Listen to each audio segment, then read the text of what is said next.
Hey, good morning, friends. Scott Brookins here. Hope you're having a great day wherever you are and whatever time you may be watching this. I hope you'll continue to like and share these messages. And my prayer is that anything I say and share, whether it's a story or a Bible verse or whatever it might be, that it'll impact at least one person. And so the title of this message is Car 54, Where Are You? Now, that was an old TV show that I do not remember. Now, I may look old enough to remember that, but I don't. I've only seen, like the intro to that. And, I guess it was kind of a famous uh, TV show. My recollection of when I've seen a clip is that it was, a couple of bumbling police officers. Um, and they were either always getting lost or they were not where they're supposed to be. And so that was the dispatcher calling car 54, where are you? And so I thought of that today and not sure why, but it reminded me, have you ever been anywhere where all of a sudden people leave? I mean, hopefully it's not been like when you show up at a party and everyone goes outside and then you go outside to join them and they go back in. I mean, I hope it's never that type of situation, but many times in our travels around the world, we've been in situations where because we didn't know the language, we had unexpected emergencies of trying to connect, get to the right train or the right platform of the train station. And I remember this time, boy, I'd been on the road for about 2 months. I went to Europe. I went to Africa first, to Uganda, and then flew into Budapest, Hungary, and did a lot of work throughout Hungary, and then took the train into Czech Republic and Poland and did a lot of work. So I was coming back. I needed to go back to Budapest to get my connection of flight. That's where my round trip was, actually to London and then back to the U.S. And so this pastor put me on a train station. This was kind of in northeast Czech Republic, and took me to the platform. And in the train that I was supposed to be on, it was supposed to leave, about lunchtime. And so, as was very customary in many of the Eastern and Central European countries, it was, people would give me a sandwich or two, and maybe an apple or some fruit. They gave me a lunch to have on the train because it was going to be long the rest of the day and get into Budapest that evening.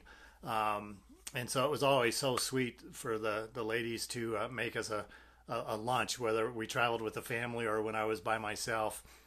And so we walk up, we prayed together and, said goodbyes. He put me on, he said, this is your train here. You'll go take this to Breslov, which is down south Czech Republic, and then you'll get a connection then into Hungary, which we had done this many times as a family. So I was, in my mind, I knew the connections. And this was when, every border crossing, they checked your passport and your tickets. There wasn't an open travel like the EU countries have now. And so I get on this train and I find a compartment that had one seat left, but they had some room up above where some, the racks for the luggage. So I put my bag and my trumpets up there, and I'm kind of sit down and start to relax. And I think I got out a book to read. And all of a sudden the conductor comes through and he comes into the compartment and says something and then goes, walk down to the other compartments. And people next to me, there's five other people or so, maybe a couple kids too, and they start packing up their things and they start to leave. I don't know what's going on. The train's supposed to leave in, maybe 10 minutes. And so I'm sitting there reading my book and everyone's gone out of my compartment. And I'm kind of looking out. I don't really know what to do. Obviously, the pastor had left. And so all of a sudden, then the conductor is coming back to check to make sure everybody's off. And he sees me and his eyes get like really big. And it's like, what are you doing? And he's saying this in the Czech language and I don't understand him. And so I get out my passport and I said, Angliski, English. And I show him and he goes, oh, no. And so he's like, get your things. And so I pull down my suitcase and my trumpets, which was a big, case to carry three horns. And I think I had a small carry-on bag. And so he grabs one of my cases. And so he goes like follow me. And so we get off of that train and we start to run down the platform into like another train, that's almost getting ready to take off. He's saying, hurry, hurry.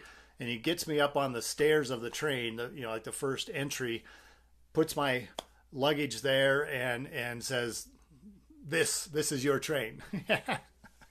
And so it's like, I thank him, Yikui, thank you, the best I could in Czech language. And so then I find a compartment and I was fine because I was on the correct train. But, it's an interesting situation to be in when you're in maybe a foreign country or a foreign city or a new place, and you're lost or you don't know what's going on.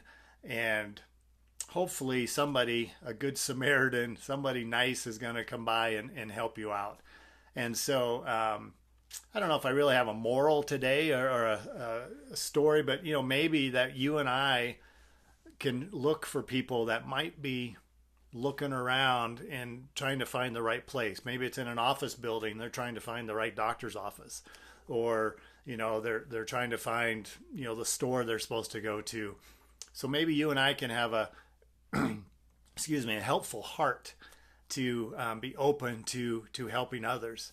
And maybe if you travel like, I have over the years, maybe we need to do, or I need to do a better job of understanding a little bit more of the language, but that's hard when you travel to many countries over a short period of time, year after year after year, and do that many times. So anyway, hopefully you and I can help others, no matter what their circumstance is, no matter what the day is that we're having, that we can have a helpful heart and help someone find the right train and the right car and help them get on their way.